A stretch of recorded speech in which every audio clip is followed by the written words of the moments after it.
Hello.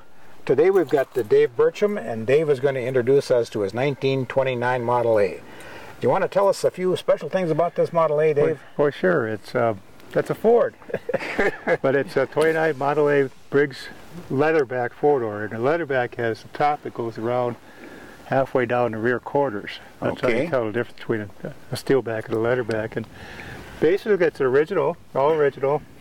It does have two things on it. Originally they had a 6-volt generator, and I have a 6-volt alternator on it, which helps a lot for night driving and parades and stuff like that.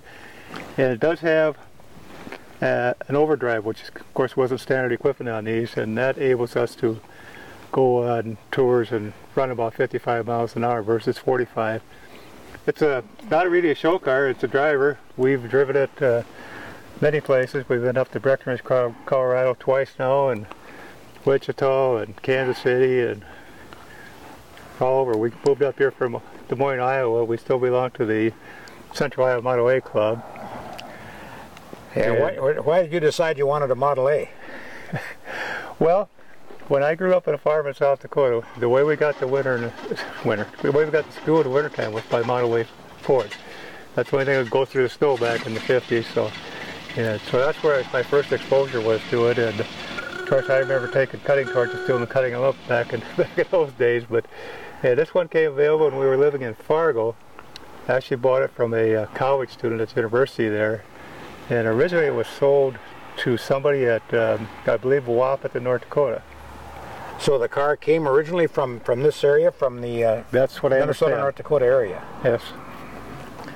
Okay, and the color on it is original yet?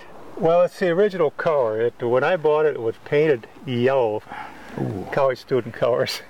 Yeah, but I basically restored it myself, tore it all down.